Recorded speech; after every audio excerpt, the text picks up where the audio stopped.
agreements create huge opportunities for Africa. But these same trade arrangements can come with pitfalls and challenges. With whom we trade, what we trade, why we trade, how we trade, and under what conditions all have significant implications for our economies and our businesses. So what are the elements that make a trade arrangement conducive for Africa's sustainable development and transformation? And what steps can we take to ensure that the arrangements we create, the negotiations we attend, lead to our own prosperity? Joining us on the program today to discuss these and other challenges surrounding trade and development in Africa is Professor Yashpal Tandon, the founder of SEATINI and the former Chief Executive Officer of the South Center. Professor Tandon, welcome to the program. Thank you. So I want to start with a very broad question, just to set our discussion today. What is the role of trade agreements in Africa's development? Trade agreements are a very complicated set of arrangements. There are all kinds of trade agreements, hundreds of them, literally hundreds. Some of them are bilateral, country to country. Some are multilateral, several countries entering into agreements. And others are global, which is the sphere where the World Trade Organization is the key instrument. So there are a complex set of trade agreements, right? Theoretically, the role of agreements is to facilitate trade, obviously. It is based on the assumption that trade is a very benign and necessary arrangement, which is partly true. We produce goods, we have to sell, obviously. But the assumption that it is benign is a problematic assumption. But in terms of Africa's recent experience on trade agreements, in general, they have been disastrous for Africa. What do you mean by this is a benign issue? Just as it's neutral, it's in the background, it's more a formality, or is this that is harmless? Is that more what you mean by benign? Well, I don't say it's benign. No. It's just but that people this think it's benign. Perception is that it's benign. Well, people have this common sense point of view. Mm-hmm. Yeah, as explained, they say, well, we must trade. We have been trading for thousands of years. How can we not trade? Mm-hmm. It's simple as that. And that's where the thinking stops. And there are two assumptions behind it. One is ideological, and the other is institutional. Ideological is the assumption made by economists all over the world, in the universities too, that free trade is good for all nations.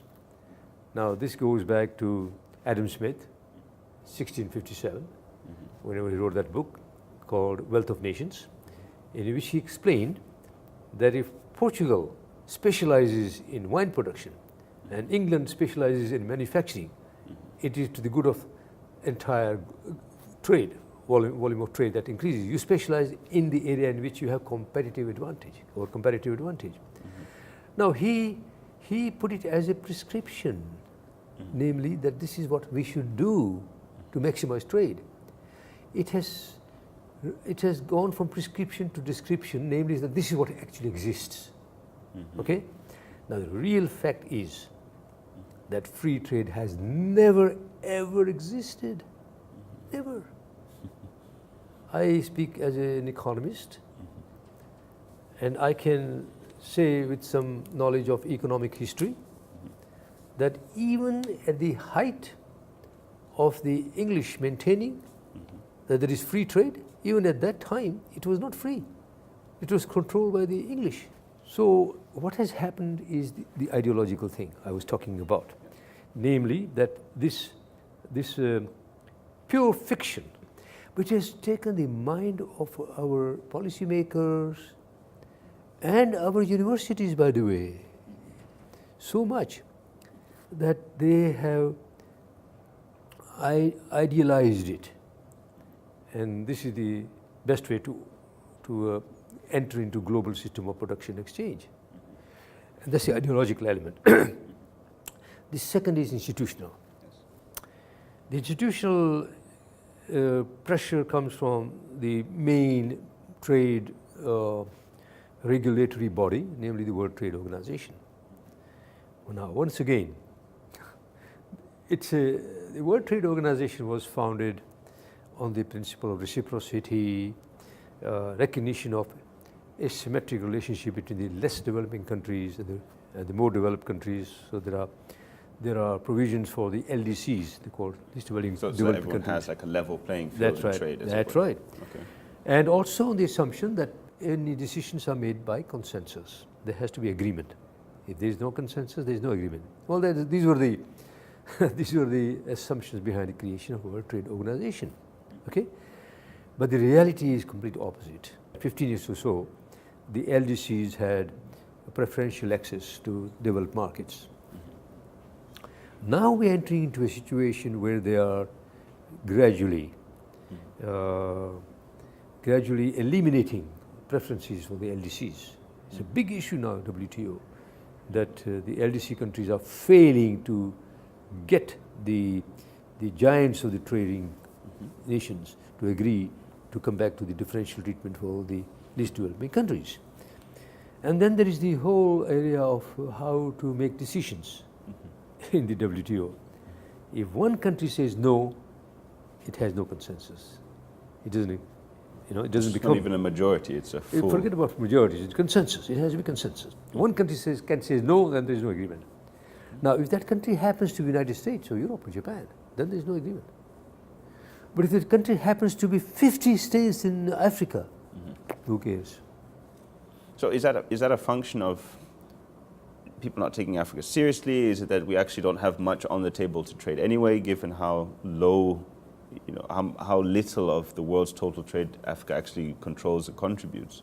What underlies our weak position at places like the WTO?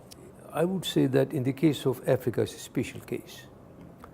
If you look at countries like China and India or Brazil, they don't give in that quickly. They fight for their rights. India has been marching out of WTO meetings if its demands are not addressed. Brazil is an agricultural country and it favors liberalization of agricultural products, but when it comes to manufacturing products, it's protective. Africa is a different story. But you'd also said that our trade policies and how trade has impacted on Africa has been disastrous for a while.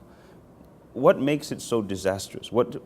Especially if we believe that trade is a good thing, how can trade now become disastrous? First of all, we believe. Okay, now that you correctly use the word believe. This is belief. It's not empirically based. It's a belief. Empirically, existentially, the effects of trade on, take my country, Uganda. When I was growing up as a kid, I used to wear shirts made out of mills in Uganda. We had 7 textile mills, vertically integrated, from cotton, right, agricultural cotton production, to linen, to fabric, and then shirts. Today, not one single textile mill.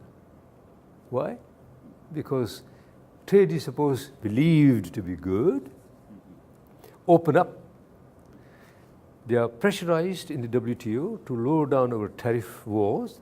We were able to develop these industries like America did through protection of local manufacturing sectors.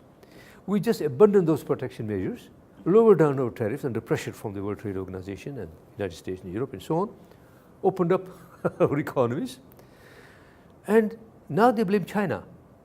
Say Chinese goods are coming, they are destroying our economy. Hey, come on, wake up. China was not even a member of the World Trade Organization, when in fact we were pressurized by the United States and Europe to lower down our tariff barriers, because the Europeans thought that they would lower down tariff barriers and then take advantage of our markets. Then China becomes a member of the WTO.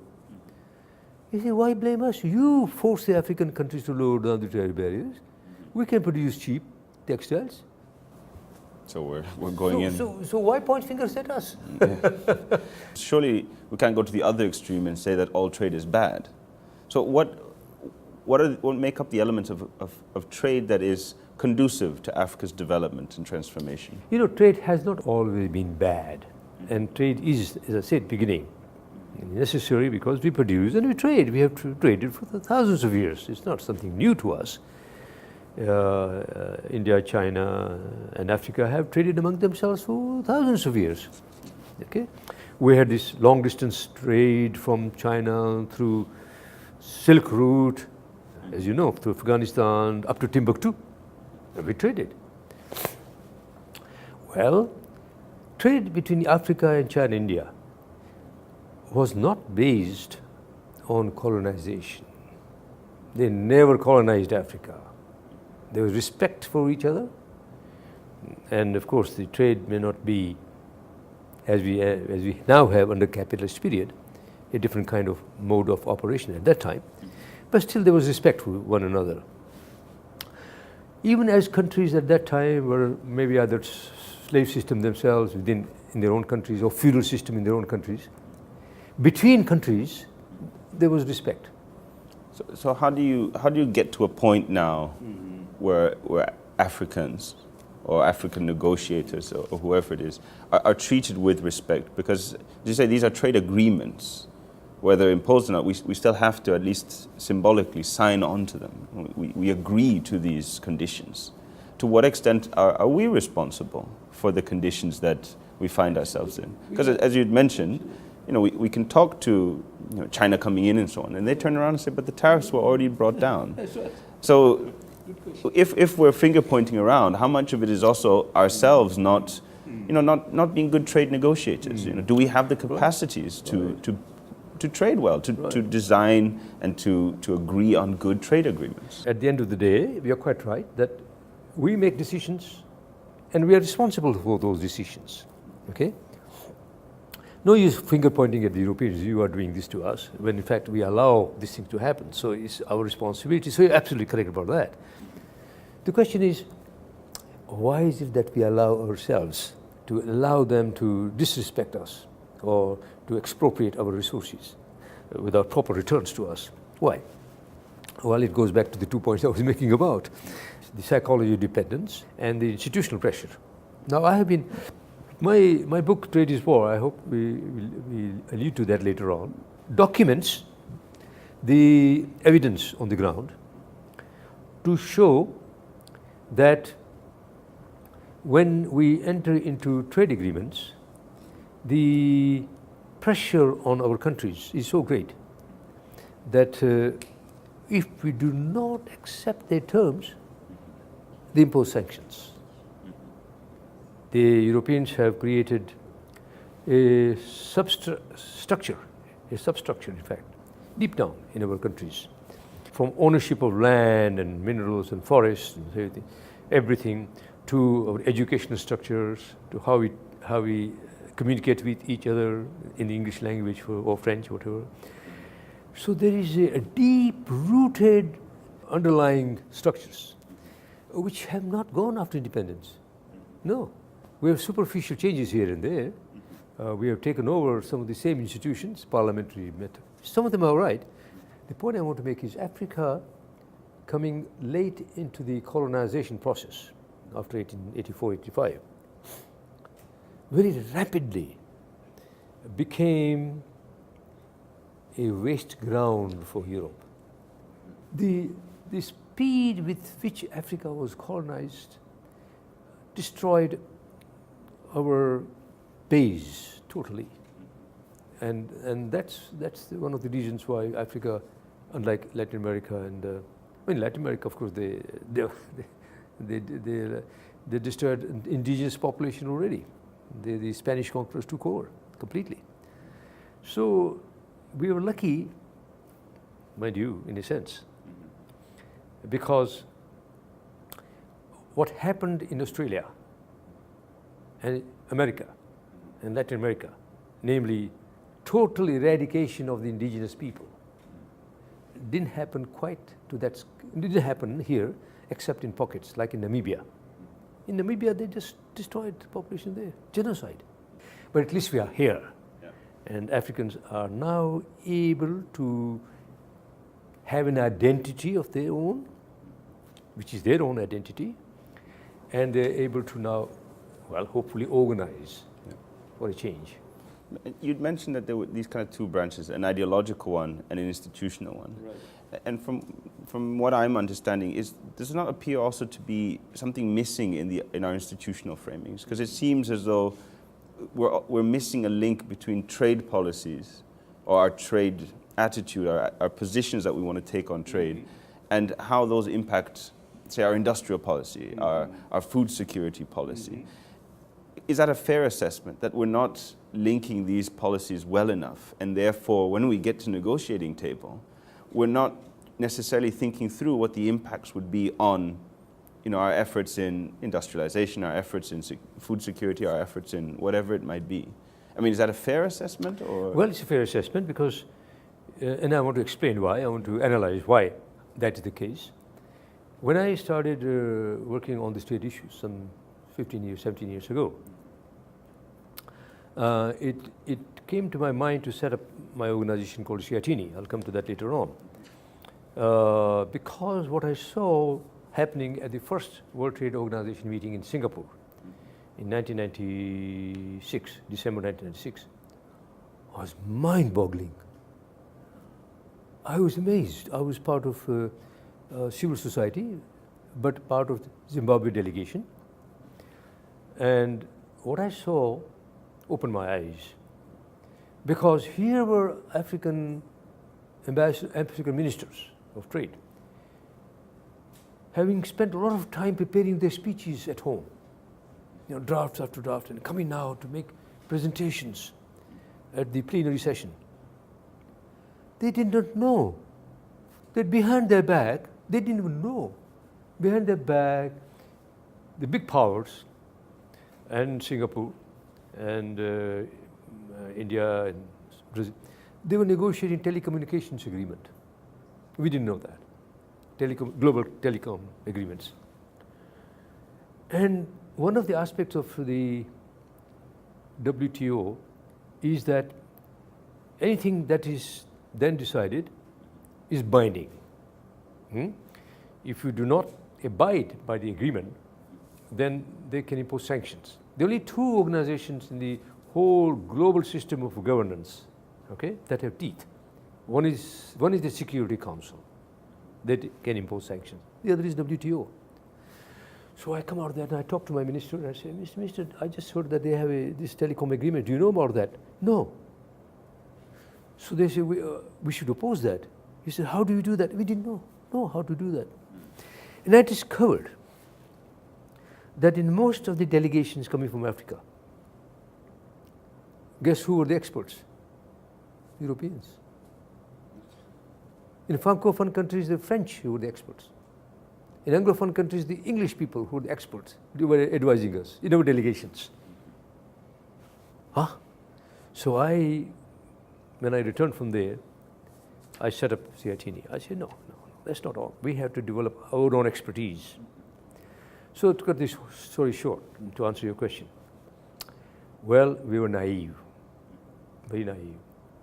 The World Trade Organization was created under a treaty called Uruguay Agreement. You know what? We signed the Uruguay Agreement without reading it. First time, I know that because I interviewed our ministers. For the first time, they read the agreement was on the plane from their capitals, including Dar es Salaam, to Geneva. On the plane, 350 pages long. If the English have said this must be good for us, it must be good for us. So they went to Uruguay and signed it. They hadn't even read it. Amazing. But so SEATINI focuses on the training or capacity building for negotiators and in trade agreements specifically. Is that correct? That's correct. I mean, that's now that's one element of tackling the problem. What else needs to be done to shift Africa's, if we want to say, marginalization or disadvantage or disability at the global negotiating table? What more needs to be done? What are the practical steps we can take? Well, very good. I think, first of all, we must not in my view, and the view of many people, get into the illusion that there's something called free trade. I'm now repeating.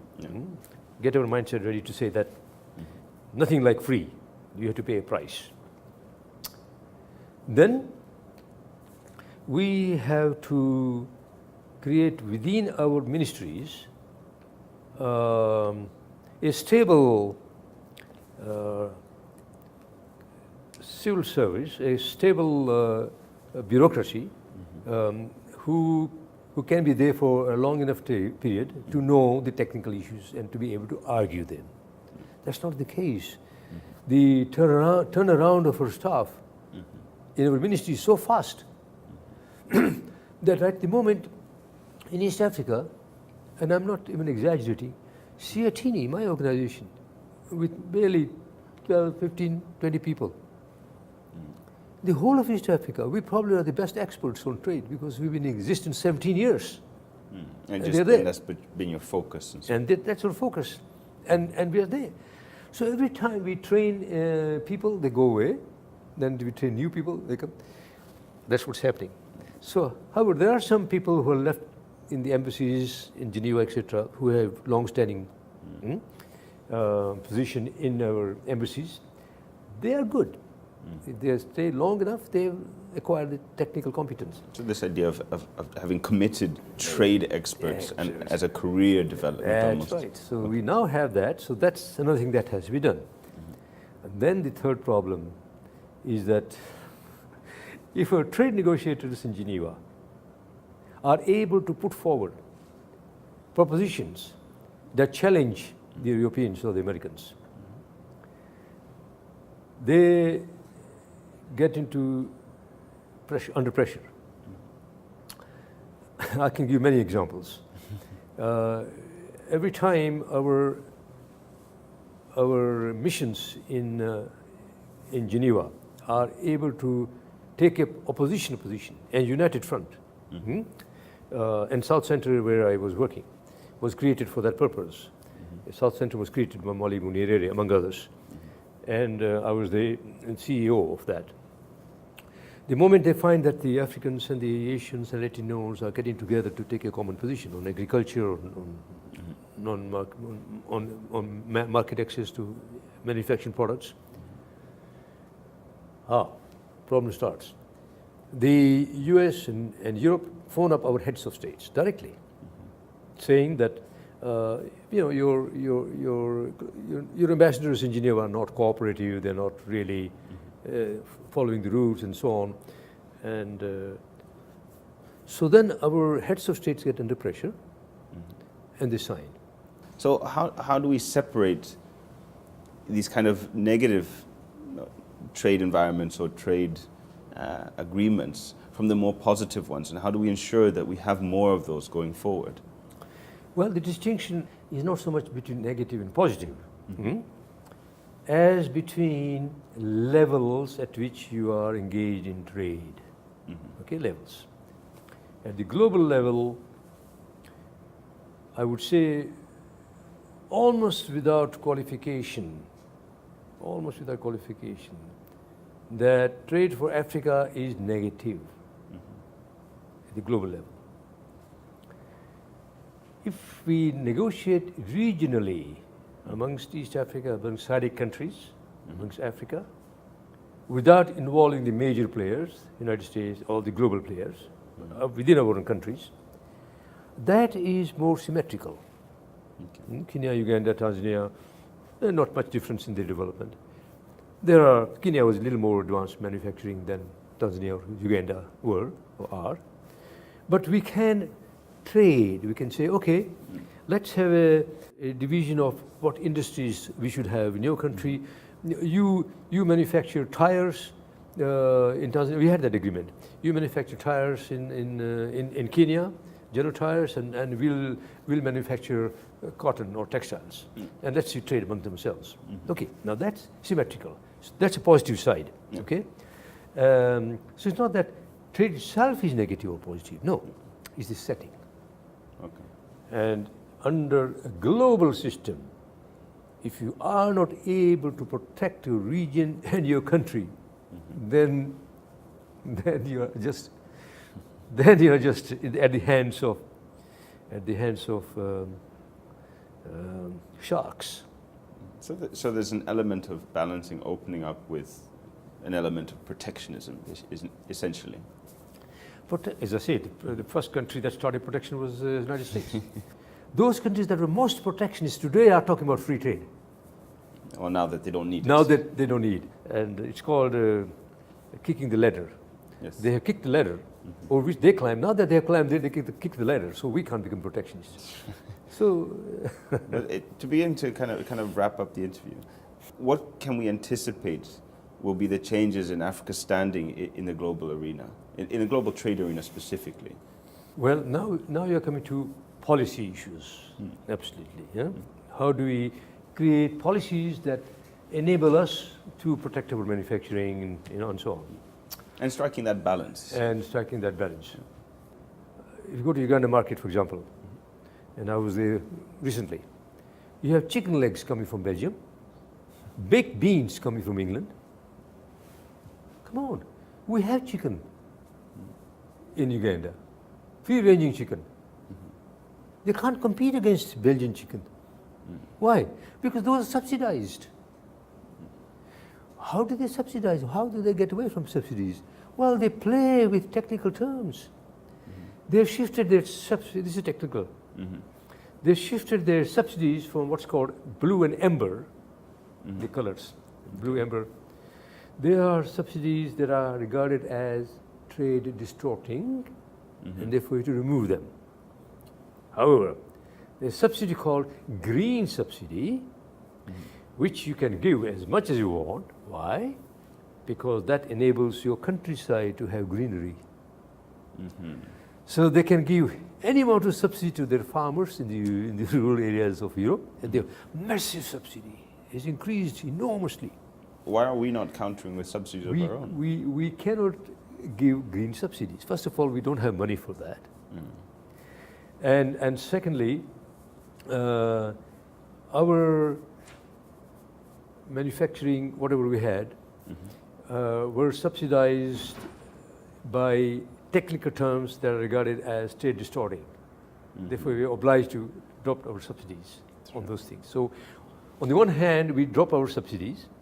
On the other hand, they increase their subsidies and then dump their products in our countries. It's a totally distorted system. Totally distorted system which our people don't understand. It's a our universities don't understand. Our textbooks written by our own people, I've read them. It's a tragedy. Why do we have those challenges? I mean, you're raising them here. Why is it not coming from here to elsewhere? You know, it has taken me 15, 17 years to put it across to our heads of states, to our trade negotiators, that this is the existential reality on the ground. It's not theoretical proposition. You can see what's happening on the ground. We got deindustrialized over the last 15, 20 years. Now we are de-agriculturalized. Our agriculture is gone. We were food self-sufficient. Now we're importing food, for heaven's sake. We're importing all kinds of things from outside. We can grow ourselves because we have lost all the barriers to protect our industries. So the answer to your question is, well, I think the first country to recognize this is Tanzania. The stand taken by the present government not to sign the economic partnership agreement is the beginning of that.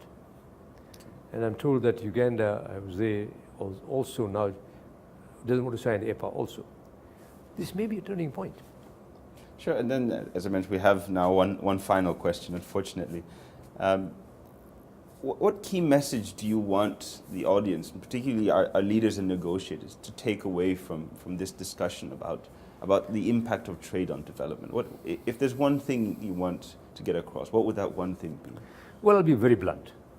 There's nothing called free trade. Also, there's nothing called fair trade either. Trade is neither free nor fair. It's a battleground.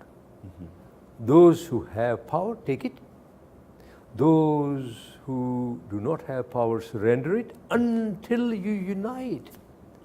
Therefore, for Africa, first thing is for us to unite regionally in East Africa, SADC countries, ECOWAS countries, resist. We now have to resist neo-colonial imposition of power from outside. Well, on that note, thank you very much for Thank coming you. on the program and sharing your insights on Thank you very trade. much. Right. Thank you.